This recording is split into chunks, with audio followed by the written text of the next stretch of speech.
I was at a resort known for its amazing cuisine when the executive chef suddenly collapsed. A commotion ensued, and I couldn't help but be concerned. I rushed towards the kitchen. The ambulance arrived quickly, and we were relieved to see the chef conscious. However, another problem arose. The sous chef was also missing. With both head chefs unavailable, the restaurant worried their dinner service would be hampered. We needed to apologize to the guests. At that moment, the manager approached me. "Please, we need your help," she said. "Me? Really?" I was taken aback by the sudden request. Despite my fear, I couldn't ignore someone in need.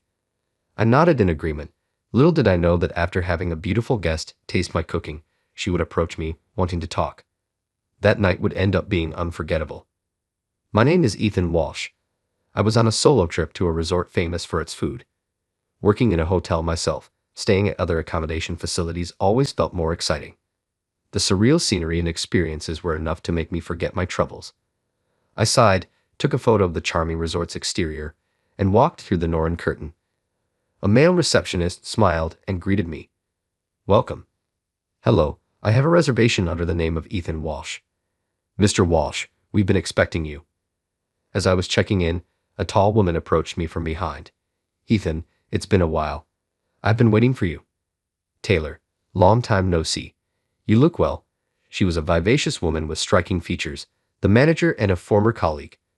She had trained at my workplace before taking over this resort from her parents. She had invited me to visit, and I finally took her up on the offer. "I'm getting the hang of running things as the manager, but it's harder than I thought," she said. "Not just cooking, but also managing the business." "How about you, Ethan? Still keeping busy?" "Yes, as usual." "That's good to hear. You must relax today. I'm confident in our cuisine. I'm sure you'll be satisfied." "Thanks, I'm looking forward to it. I have prepared a special room for you." I followed her, pondering whether I managed to smile properly. Was I worrying my old colleague? The room had a garden view, and the pleasant scent of grass was soothing. I thought about getting a massage until dinner time when the far end of the hallway became noisy. "Taylor, you're here. What's the matter? What's all the commotion?" "The executive chef, Mr. Woodhill, has collapsed." "What? Is everything going to be okay?" I headed towards the kitchen, concerned. "Mr. Woodhill, hang in there." "I'm okay." "You're not okay. Is the ambulance on the way?" "It's been called. They said about 10 minutes. Just as the staff said, the ambulance arrived. Thankfully, it wasn't serious since he was conscious, but another problem had arisen. Ma'am, about the dinner service. Yes, with both head chefs unavailable, the restaurant is concerned that their dinner service will be hampered. Today, a travel agency was planning to tour our resort. If this falls through, it could be the end for us. I understand, but there's nothing we can do. We'll have to apologize to the guests." "Oh, that's right." Taylor approached me.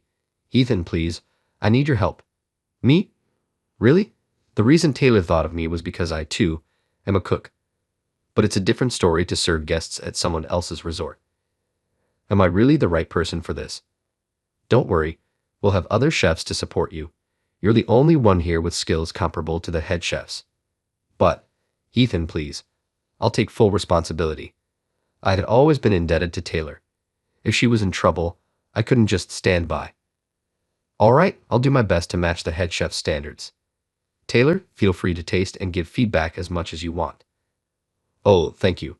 Then I was taken to the kitchen and introduced to the other chefs as a cook trusted by the manager. With the resort fully booked for the day, the kitchen was busier than usual. I was initially bewildered, but I'm a professional.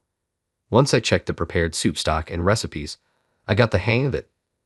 I adjusted the seasoning and texture according to the guests, softening flavors and textures for the elderly and cutting vegetables and meat into smaller pieces for children. With the help of the team, I kept cooking dish after dish. Dinner time was from 5 to 7 p.m., including preparations. I spent about 5 frantic hours in the kitchen. Before I knew it, it was 8 p.m. We made it through somehow. Exhausted, I slumped down in the break room next to the kitchen. This must be what they mean by too tired to lift a finger. Working in a resort's kitchen is tough, I thought, sipping the tea Taylor had made for me. But there was a sense of fulfillment in revisiting this old sensation. "Thank you so much. I'm sorry to have taken up your time off." "Of course. Your stay tonight is on the house." "No, that's too much. Still, your skills are impressive. You managed to handle new ingredients so well. The dishes tonight might have been even better than usual. Could you teach our chef sometime? I'm not that great. Thanks to you, the travel agency representatives were pleased. They said they'd include our resort in their official tours. This is all thanks to you, Ethan. I really appreciate it. Excuse me for interrupting your conversation. A server entered the break room and noticed me. Excuse me, one of the guests has requested to see the head chef. Me? Was the food not to their liking, or did they realize it wasn't the head chef's cooking? The staff didn't seem upset, so I relaxed and headed to the private dining room. Seated at the table was a refined-looking woman, seemingly around my age. Her eyes lit up when she saw me. Was it your cooking? Yes, it was. It was so delicious. I was moved and just had to express my gratitude. I'm sorry for calling you out so suddenly. I'm glad to hear that. Thank you so much. It means a lot to me. Oh, Savannah, Taylor called out to the guest from behind. Savannah, good evening. Good evening, Taylor. I'm glad you could come. Ethan, this young lady is the sister of a friend of mine. I'm Savannah Williams. Nice to meet you. I'm Ethan Walsh. Savannah, Ethan here isn't the head chef. He's a former colleague from my previous job. Does that mean you work at Cherry Blossom Hotel? Yes, he's the sous chef there. Impressive for someone so young, right? Indeed. I'm the sous chef at a one-star restaurant. But suddenly Miss Williams's expression brightened. Her hands clasped together as her cheeks flushed. Wonderful. Cherry Blossom Hotel is famous for guests staying specifically for the restaurant, right? I'm actually a cook myself. I've been in a slump and unsure about the flavors I'm seeking. But then, standing up, she took my hand. After tasting your cooking, I'm convinced that this is the path I should follow. Really? That much? Yes, until now, my cooking has been by the book, very rigid. I didn't know how to express originality. Your cooking was different from anything I've experienced before. I know it's a lot to ask, but could you please be my mentor? I have so much I want to learn from you. Being praised like that, it's impossible not to feel happy. Since she's an acquaintance of Taylor, well, it's fine. Besides, I want to hear her story. I want to listen to her experiences and learn for myself. Thank you. I'd love to hear more about your experiences, Miss Williams. I'm so glad to hear that. Afterward, Miss Williams and I, having secured a private room, had a lively discussion about cooking. She said she was still training, but from our conversation, her knowledge was impeccable, and she had solid experience. I thought she was more than ready to work professionally, but as I heard earlier, she seemed to be struggling to find her direction. I'd be happy if I could help alleviate her worries even a little. As we talked over drinks, the conversation flowed effortlessly, and before I knew it, it was morning. I somehow ended up back in my room without remembering how I got there. I drank so much that I couldn't recall. No, my head is too painful to even try to remember. When was the last time I had a hangover like this? Lying on the bed, presumably prepared by the chambermaid, I stared blankly at the ceiling. Last night, let's see, I got along well with Miss Williams. We talked about cooking, and then, no, I can't remember. I noticed a coffee pot on the desk and decided to have some coffee to clear my head. Dragging my heavy head and body, I made it to the desk and saw a note. I didn't remember placing it there. Picking it up, it was written in a woman's handwriting. Thank you. I won't forget last night. It was wonderful. Looking forward to seeing you again. Savannah Williams. What? My drowsiness and drunkenness vanished, and I looked at the note again. The content remained the same. This was a note left by Miss Williams. But wait, what does this note mean?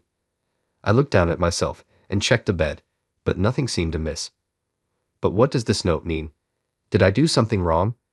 If I had crossed a line, even if it was due to alcohol, I couldn't just brush it off. I needed to apologize properly. I quickly got dressed and headed to the lobby. Taylor was there at the reception. Taylor, oh, Ethan, good morning. Good morning. Where's Miss Williams's room? Savannah. She left early this morning.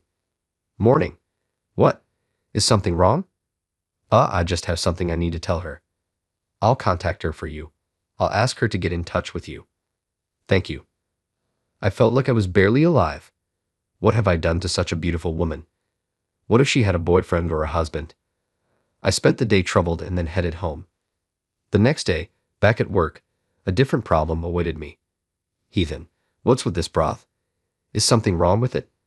Don't you see it's completely different from the standard? Back at the hotel kitchen, Chef Anderson was yelling at me.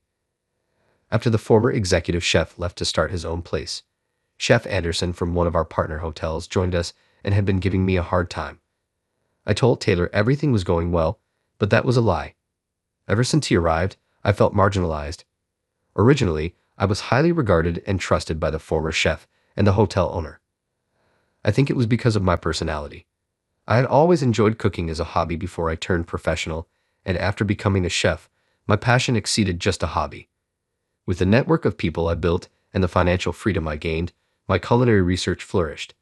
The more my world expanded, the more ideas I had, and my growing skills contributed to menu development. My menus were often chosen, and my transition from a hobbyist to a dedicated professional was praised for elevating the hotel's culinary quality. As a result, I was trusted with the role of sous chef at a young age. I had thought about continuing as a chef and eventually going independent, but everything changed when the chef position changed hands. Chef Anderson, who was once a sous chef like me, joined our hotel full of determination. He aimed to make a mark in a top-tier hotel, but seemed to find my presence bothersome. Perhaps my ability to continuously create new menus and my recognized skills irked him. He harassed me every chance he got. "You don't have the basics down. Make it like I do," he complained, forcing me to mimic his supper soups or removing me from preparing meals for VIP guests, which I used to handle. His harassment escalated over time. The peace I found at the resort quickly soared. I was only trying to work hard for the hotel and myself. Why should I be oppressed by someone who was supposed to guide me? "What's with that look?" Chef Anderson noticed. Probably my displeasure showed after being praised so much by Miss Williams. He slammed his fist on the table. "If you don't like it, it's the same as not having motivation. Just quit already." That day, maybe he was particularly irritable. He ordered me to do only dishwashing. I was becoming indifferent, fed up with his tyranny. I had already been contemplating resignation. The resignation letter was ready. Maybe I should quit. I've lost my motivation to keep working here. I spent the morning not allowed to touch the ingredients and slumped in the break room when the owner came in. "Ethan, can I have a word?" "Yes." Chef Anderson's harassment only occurred in the kitchen, so the owner didn't know his true nature. Chef Anderson behaved well towards the owner and other areas. I couldn't bring myself to speak up about his actions. Hotel operation requires everyone's cooperation, meaning trust is essential. If the issues in the kitchen were to come to light, it might spread discord throughout the hotel.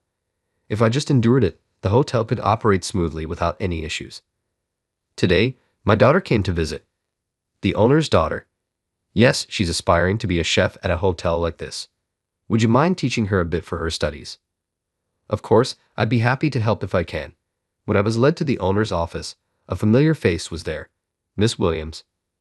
"Oh, Ethan, the person I wanted to see, or more accurately, the person with whom I needed to clarify what happened that night, was there." Savannah Williams was standing right there. "So you're the owner's daughter?" I asked. "Yes." "Oh, did I not mention that?" "Wait, do you two know each other?"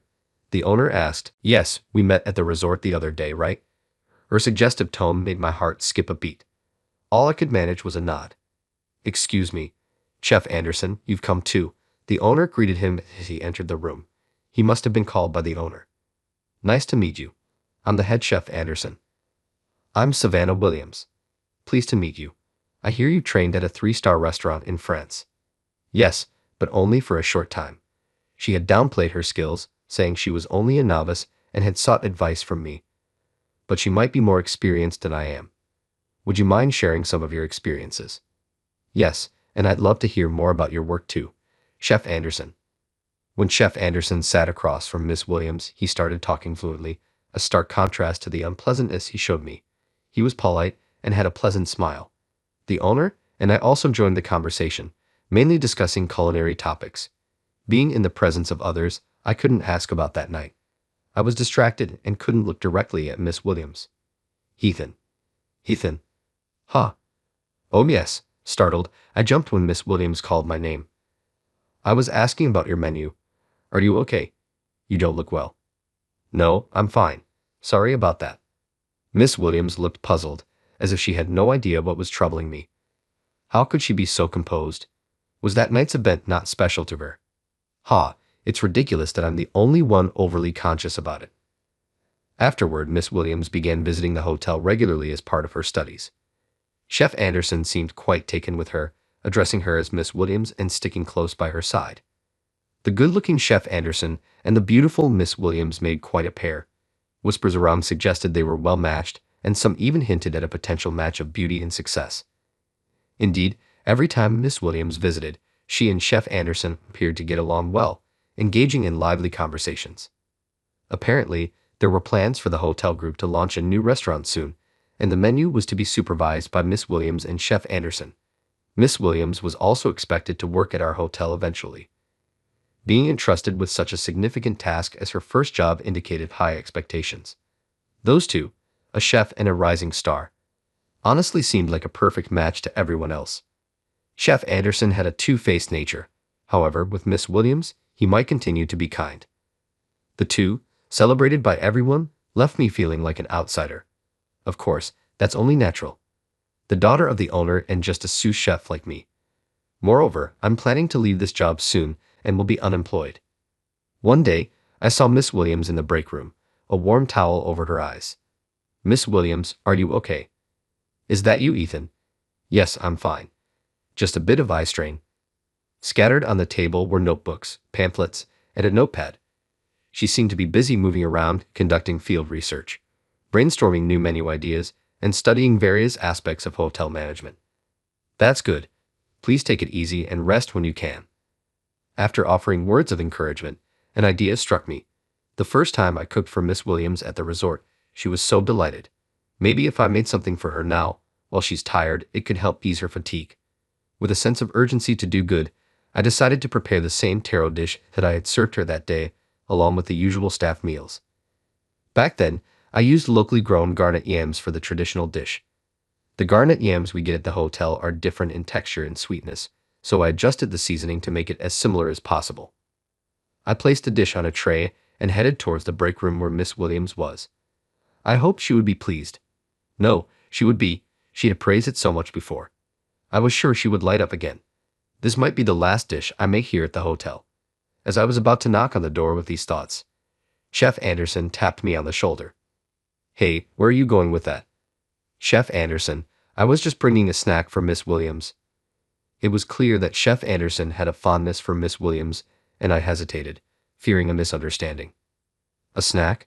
You think your cooking will suit Miss Williams' taste? I believe it will be fine. Previously. What? Know your place. Miss Williams is first class. There's no way she would enjoy something made by a fake chef like you. Chef Anderson's hand touched the edge of the tray I was holding, and with a crash, the dish and plates fell to the floor. I was speechless as he smirked at me.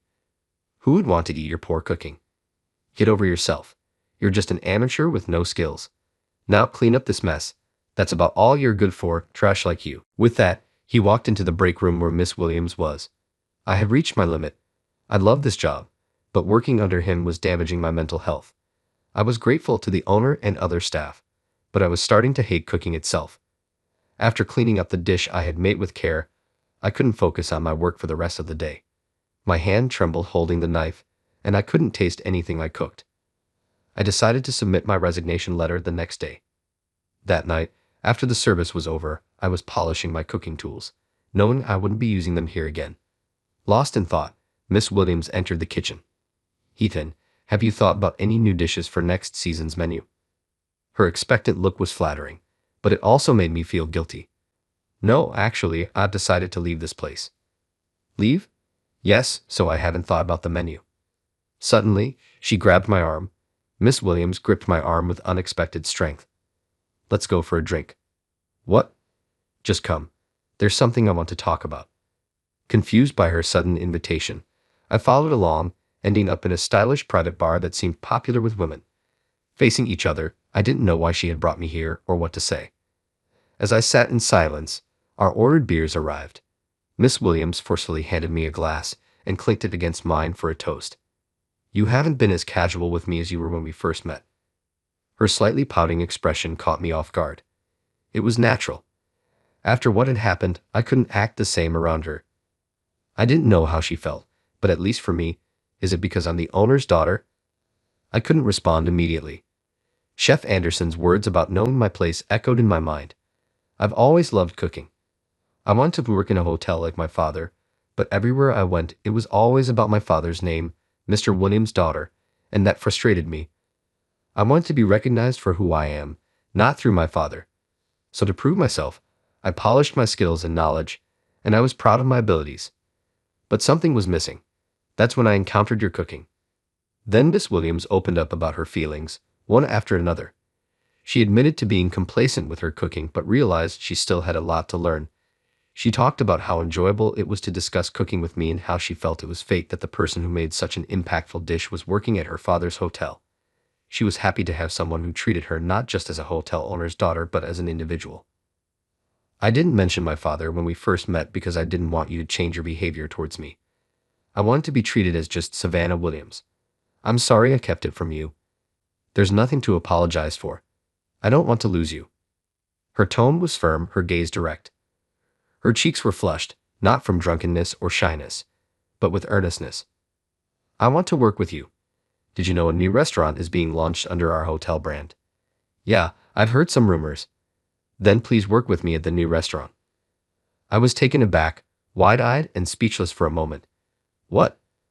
I'd originally wanted to work in a hotel, but after tasting your cooking, my thoughts changed. I want to provide first-class cuisine. First class isn't just about being delicious. It's about creativity and catering to the diner's needs. If I work with someone like you, Ethan, who constantly strives to improve without arrogance, it doesn't matter whether it's a hotel or a restaurant. Me? But why me? Ethan, you've been treated horribly by Chef Anderson, haven't you? Ah, yes. Did you know? Yes. He hides it in front of me, but it's obvious. You've barely been cooking. I've tried to stop it before, but it only made things worse for you. I'm sorry. No, it's not your fault, Miss Williams. Thank you for saying something. I don't think you should be buried here. That's why I want you to join me in running the restaurant. It'll be almost like being independent. I appreciate it, but what about Chef Anderson? I heard you two were working on various projects together. Chef Anderson. Frankly, it's not working out. Our tastes and styles don't align. He seemed to be clinging to me, likely to curry favor with the owner's daughter. I had no idea she felt that way. If you're bothered by him, I should have stepped in more. I haven't been paying enough attention. I aspire to further master the culinary art, to exceed you, Ethan, and to create dishes that bring joy to all. For this, I seek your guidance. I had never been so directly and earnestly asked for my help before. Toby wanted not just my cooking but for my presence beside her. You really think highly of me, Miss Williams. Where do you see that? I pride myself on having an excellent eye for talent, Miss Williams said confidently. Her self-assurance made me want to be more assertive myself, to stand beside her as someone worthy with dignity. All right, I understand. Please count on me. Half a month later, I left the hotel to start working on the new restaurant. When Chef Anderson heard about my involvement, he confronted the owner and Miss Williams, asking why they chose me. Miss Williams replied sharply, someone who wastes food doesn't deserve to be the chef. She had witnessed Chef Anderson ruining my dish. She informed the owner, who then deemed Chef Anderson unsuitable as both a chef and a staff member at the hotel. Initially skeptical, the owner eventually realized Chef Anderson's true nature after hearing from other kitchen staff about his behavior towards me. Confronted by the owner, Chef Anderson exclaimed, "It's his fault. Ethan is attempting to overshadow me despite his lower position. It's only fair to assert my authority over him." Subsequently, Chef Anderson was fired for not fitting the hotel standards. The story became well known in the industry, and he struggled to find employment elsewhere. Desperate, he opened his own restaurant, but it soon failed due to a lack of patronage. The owner shared this story with me and added, "Your restaurant is a whole different story." The restaurant Miss Williams and I opened was a hit, bustling every day. We used local ingredients to create affordable dishes without compromising on taste. Our creative cuisine, meticulously crafted to please the palate, attracted endless media attention and social media coverage. It was a grand and successful opening, but we knew we couldn't rest on our laurels. It's thanks to the hotel group's name and Miss Williams' efforts we can become complacent. We must keep striving. A week after our grand opening, we celebrated our success with a party. Seeing Miss Williams happily drinking, I became a little worried, remembering the mistake we made when we first met. Enjoy yourself, but please be careful not to drink too much. I'm fine. I'm not a lightweight, but because of that night. Saying this, I showed her the note from that time. Miss Williams looked surprised. Why do you still have this? I wanted to clear things up about that night. That night, when we spent the night together. What? Miss Williams looked puzzled, and then burst out laughing. Ethan, have you misunderstood something? Misunderstood?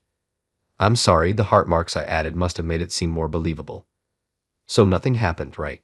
Even when I'm drunk, I remember everything. Then the most wonderful part was about our conversation on cooking. Yes.